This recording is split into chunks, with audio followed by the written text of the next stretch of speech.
Assalamualaikum warahmatullahi wabarakatuh. Pada hari ini saya akan sambung penerangan untuk silibus Building Quantities and Estimating di bawah tajuk Method of Cost Estimating. Okey, tajuk ni adalah di bawah chapter 2. Okey, sebelum saya deepkan lagi penerangan saya about this tajuk, kita tengok dulu topik learning outcome. At the end of lesson, students should be able to 1. Identify the suitable method to estimate the building cost.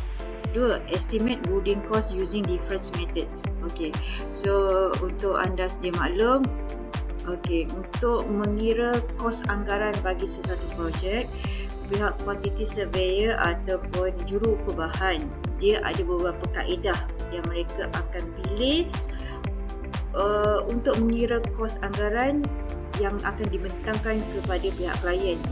Kaedah tersebut pemilihannya bergantung kepada beberapa faktor yang perlu diambil kira oleh pihak QS tersebut. So ada 4 kaedah sebenarnya. So kita tengok dulu introduction.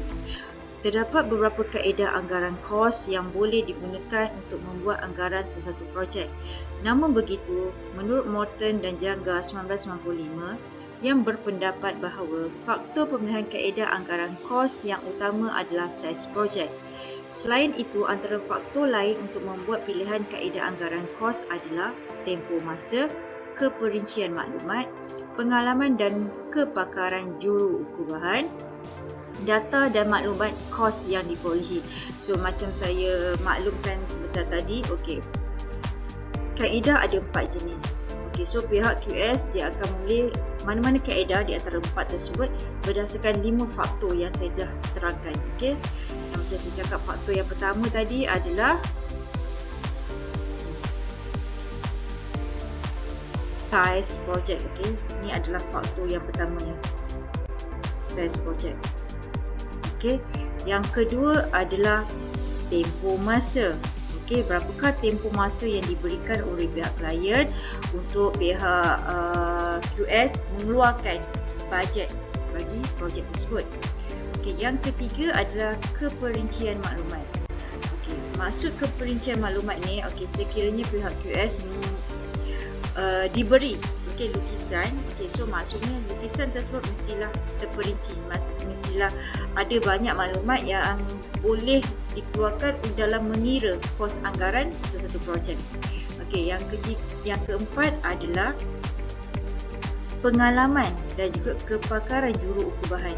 So that's mean sekiranya kita ada pengalaman yang luas sebagai juruukur bahan dalam mengira kos anggaran satu projek, insyaAllah dia akan memudahkan juruukur bahan tersebut untuk identify which kaedah yang sesuai, yang cepat untuk mendapatkan kos bagi projek tersebut. Akhir sekali adalah data dan maklumat kos yang diperolehi. So that's mean kalau kita adalah juruukur bahan yang berpengalaman, insyaAllah kita ada maklumat dan juga data kos yang banyak sebagai rujukan kita untuk menghasilkan kos anggaran tersebut. So ini adalah sedikit introduction bagaimana pihak QS dia membuat anggaran kos. Dia membuat anggaran berdasarkan beberapa faktor. Kita tengok slide seterusnya. So ini adalah jenis cost estimate yang ada. So jenis cost estimate yang ada, yang pertama kita ada adalah unit evaluation method. So this is yang pertama. Yang kedua, volume method. Yang ketiga, floor area method. Yang keempat, approximate quantity method ataupun taking off. Keempat-empat kaedah ini memang telah digunakan oleh pihak QS, quantity surveyor. So di antara keempat-empat ni yang cepat oleh pihak QS untuk keluarkan workup the pricing for early pricing for the client adalah melalui kaedah floor area method. So kaedah floor area method is simple, very simple, yang mana pihak QS dia dapatkan costing berdasarkan lukisan pembinaan. So untuk hari ini saya just fokuskan untuk satu kaedah dahulu. iaitu unit evaluation method. Okay, so hari ini dalam masa setengah jam saya akan explain kepada anda semua unit evaluation method. Okay, kaedah yang pertama. Slide ni adalah penerangan untuk masuk unit evaluation method. Okay, serta formula yang guna pakai. Okay, estimate the cost of boarding whose size depend upon the units of accommodation. Very easy method in early estimate, but the cost is not accurate based on historical data or cost. Okay, the formula is total cost equal to cost per unit times numbers of units. Okay, so kita tengok, saya terangkan kepada anda dalam bahasa Melayu lah. Aku masuk dia yang sebenarnya. Okay, so untuk mengira kos sesuatu bangunan, kita bergantung kepada unit accommodation. So maksud unit accommodation ni adalah siapa yang menggunakan bangunan tersebut. Okay, that's mean yang akan menggunakan bangunan tersebut lah. Siapa yang akan menduduki bangunan tersebut. Okay, so dia adalah kaedah yang sangat-sangat mudah. Okay, easy method. Okay, akan tetapi kos dia tidak accurate, tidak tepat. Okay, sebab apa dia tidak tepat? Sebab dia berdasarkan historical data dan juga kos. Okay, so kita nak calculate costing untuk the current punya project berdasarkan previous punya cost. So bila dah berdasarkan previous, that means dia mungkin cost dia tak accurate lah. Okay, dan satu lagi disebabkan tak accurate, pakai kaedah ini, normally pihak QS dia tidak akan diberikan lukisan. Okay, so bila tidak ada lukisan, dia just main anggaran saja. Okay, anggarannya tidak tepat. Okay, so dalam jadual di bawah ni menunjukkan contoh bangunan yang biasa kita kira menggunakan kaedah ni. Okay, yang pertama bangunan hospital. Okay, so yang pertama hospital. So kita nak kira anggaran kos bagi hospital berdasarkan numbers of patient ataupun numbers of bed. Okay, katil. Yang kedua car park. Okay, berdasarkan numbers of car parks. Yang ketiga hotel, berdasarkan numbers of rooms. Yang keempat school, berdasarkan numbers of student. Okay, yang school ni selain pada student, kita boleh juga guna chair lah.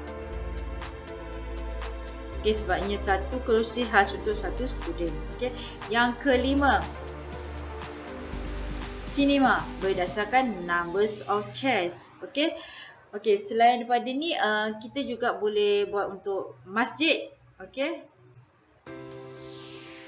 masjid ni berdasarkan numbers of qari'ah ataupun muslimat yang akan guna pakai masjid tersebut. Okay, contoh dia macam tu. Okay, so seterusnya kita akan tengok example, yang mana saya bagi dua contoh example kat sini. Okay, so kita baca sesama lah soalan ni. Based on historical cost for past project, the cost per pupil of school is Rm10,000 and proposed school to accommodate 500 pupils is to be construct. Calculate the estimated cost by using unit evaluation method. Okay, so kita tengok data apa yang diberi dalam soalan ni. So yang pertama adalah nilai 10,000. So 10,000 ni adalah past cost. Okay, cost untuk projek terdahulu. Okay, dan dia adalah per satu pelajar. Dan kita nak cadangkan pembinaan sekolah baru, yang mana sekolah baru boleh allocate 500 pelajar. Okay, so calculate menggunakan unit evaluation method. So dia punya solution dia adalah cost propose Rm10,000 timeskan dengan 500. Okey, darabkan biasalah RM 10,000 kita darabkan dengan 500. So bila kita darab, kita akan dapatlah value dia iaitu sebanyak RM 5 juta. Okay, RM 5 juta. So this is the answer untuk soalan nombor 1. Okay, clear? So kita tengok soalan nombor 2. Soalan nombor 2. Okay, KPJ Health Berhad want to build a private hospital areas regarding the quantity of beds. Okay, so this is bed. Okay, quantity of bed KPJ Health Berhad need in this construction is a 450 beds. Okay, 450 beds yang diperlukan dalam pembinaan hospital yang baru. Okay, from previous project. Okay, this is the data yang diberi previous project. Cost dia adalah 100 juta. Okay, 100 millions untuk kapasiti 1000 bed. Okay, so kita kena estimate lah berapakah cost pembinaan bagi hospital yang 450 bed saja. So bila ada macam ni, first kali kita kena work out cost untuk 1 bed. Okay, cost for 1 bed sama dengan RM 100 juta bagikan dengan 1,000. So kita dapatlah value dia RM 100,000. Okay, ini untuk per bed lah, untuk 1 bed. So cost for 450 bed akan sama dengan RM 100 dalam 6450. Okay, kita akan dapat nilai dia, anggaran dia dalam 45 juta. Okay, so this is the answer untuk nombor 2. Okay, clear? Okay, so example yang ni kita dah tengok. Kita tengok seterusnya exercise nombor 1. Okay, kita sambung penerangan ni adalah untuk di bawah exercise. Okay, kita tengok exercise ni. So exercise saya ada bagi 4 jenis exercise yang mana setiap satu ni dia berbeza lah bentuk soalan dia. So kita tengok exercise nombor 1.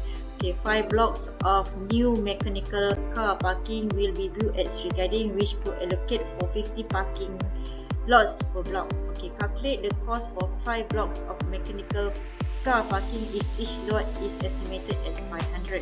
Okay, 5 blok. Okay, yang mana dia buat untuk 15 parking untuk setiap satu blok, dan harga daripada previous adalah RM500 per lot. Okay, per lot parking lah. So solution dia untuk new cost car parking sama dengan RM500 darabkan dengan 5 blok darabkan dengan 15. So kita akan dapat dalam nilai dia RM37,500. Okay, so ni yang pertama.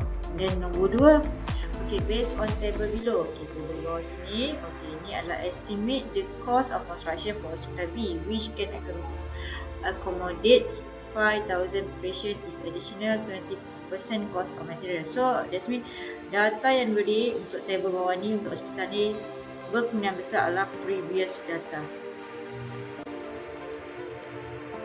Okay, so ni cost dia yang previous. So sekarang ni maklumat yang bagi di soalan 5,000 untuk patient yang akan guna pakai hospital B, yang mana kos bahan ada penambahan iaitu sebanyak 20%. Okay, so kita calculate dulu kos one patient. RM 2,500,500 bagilah dengan 3,000. So kita akan dapat RM RM833.50. Okay, kita boleh dapat yang pertama. And then kat sini kita ada baca, dia ada beritahu 20% kos bahan peningkatan. Okay, kos material. Okay, 20% kan, so that's mean RM 833.0 darab acuan 20% akan dapat RM 166.70 sen. Okay, 166.70 sen perlu ditambah dengan RM833.50 sen. Baru kita dapat kos sebenar untuk bahan tersebut. Okay, so RM 833.50 sen tambah dengan RM 166.70 sen. Okay, so nilai yang kita dapat adalah 1020 sen. RM 1020 sen. Kos untuk 5,000 per sakit. Okay, so ni baru kita calculate kos untuk 5,000 patient untuk hospital B. Okay, so this is for hospital B lah. Okay, so kos 5,000, that means RM 1,020 sen. Kita darabkan dengan 5,000. So kita akan dapat nilai dia RM 5 juta RM1,000. Okay, so this is cost pembinaan bagi hospital B. Anggaran kos pembinaan bagi hospital B. Okay, jelas ya? Okay, kita tengok soalan seterusnya. Okay, exercise seterusnya kita tengok nombor 3. A new sewage treatment plant is going to be built in Taman Gemilang Batu Pahat. The resident population are estimated as 8,000 people. Okay, so ini adalah data yang diberi, iaitu 8,000 penduduk. Cost for construction is RM 300 per people. Okay, cost dia adalah 300 untuk seorang penduduk. Okay, estimate the cost for the new STP. Okay, so kita calculate cost untuk new STP. Okay, cost new STP. Okay, it means RM 300 darabkan dengan 8,000. So kita akan dapat nilai dia adalah RM 2,400,000. Okay. Okay, 2,400,000. Okay, itu soalan nombor 3. So kita tengok soalan nombor 4 sikit. Okay, soalan nombor 4 ni dia macam panjang sikit lah soalan dia. Okay, so based on table below, following school was constructed in year 2019.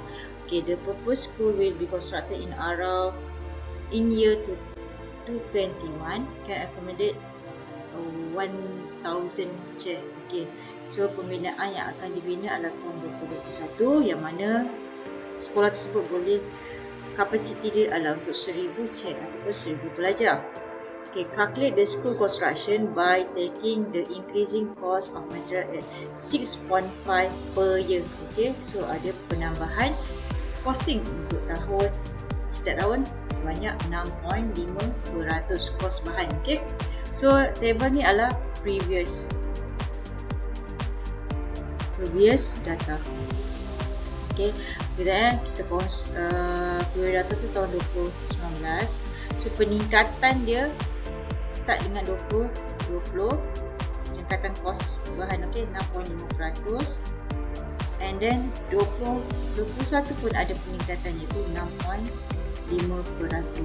Okay, so 2 kali lah tahun ada peningkatan kos bahan. Okay, so kita tengok solution dia.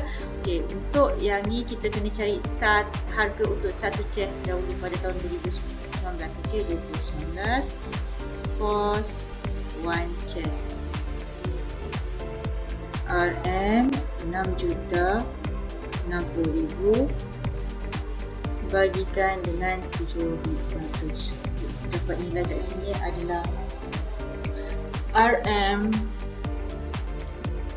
8,657 ringgit 14 sen. Okay, kos untuk tahun 2019. Kos pada tahun 2020, Okey, saya dah mention tadi, okey, ada peningkatan kos bahan iaitu 65%. So kita kena calculate dahulu kos untuk bahan dia.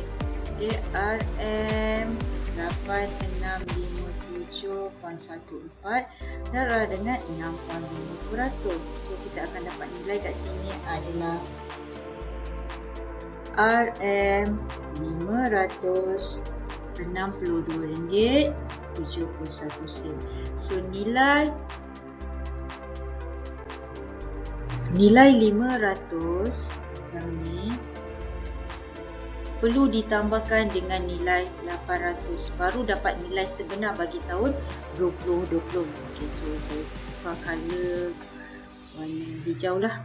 Okey, untuk tahun 2020 iaitu kos 1 chair untuk year 2020. Okey, RM8657.14 tambahlah dengan RM562.71. So nilai yang kita dapat kat sini adalah RM9,219.85.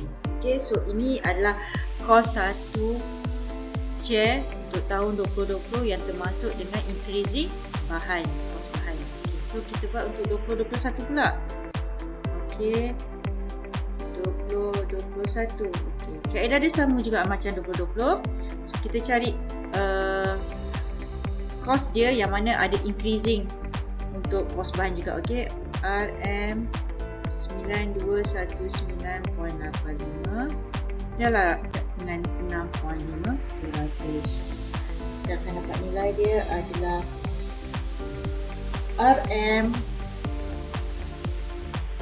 RM599.29. Okey, so nilai ini juga perlu ditambah.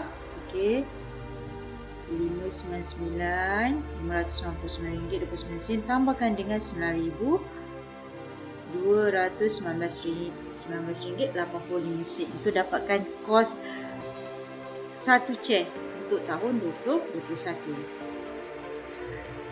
Kos 1 chair, okay, untuk year 2021. Okay, so that means RM9,219.85 tambahlah dengan 599.29. So kita akan dapat nilai RM98,119.14.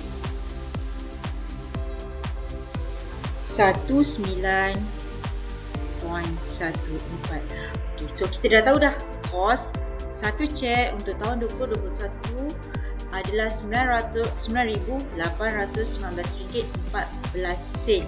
Okey, yang mana kos ini termasuk juga dengan increasing kos bahan dia sebanyak 6.5%. Akan tetapi berdasarkan soalan ni dia minta berapa bilangan chair? 1000 kan? So nak kita kena calculate untuk 1000 chair. Okey. Ya, 2021 untuk 1000 chair. Okay. Okay, so that means RM98191.14 kita darab saja dengan 1000. So kita akan dapat nilai kita adalah RM9,919,140. Okey, RM140. So ini adalah jawapan terakhir untuk soalan nombor 4. So Esmi, untuk soalan nombor 4 ni kita first kali kita kena calculate untuk satu chair dahulu, and then after that kita kena increasekan setiap tahun nilai penambahan kos bahan sebanyak 6.5%. Baru kita dapat nilai sebenar yang mana kita darabkan dengan 1000. Okey, so ini solution untuk nombor 4. So untuk okey, bagi soalan nombor 5 sehingga nombor 7 saya minta anda semua cuba. Okey, cuba menjawab soalan ini. Okey. okey, yang mana kita akan bincangkan pada kelas kita yang akan datang. Okey, so nanti saya akan upload lagi video untuk second kaedah dalam estimate cost, yang mana kaedah kedua yang saya akan terangkan adalah berdasarkan floor area method. Okey, itu saja penerangan saya untuk kali ini. Diharap anda semua faham. Okey, sekian. Terima kasih. Assalamualaikum warahmatullahi wabarakatuh.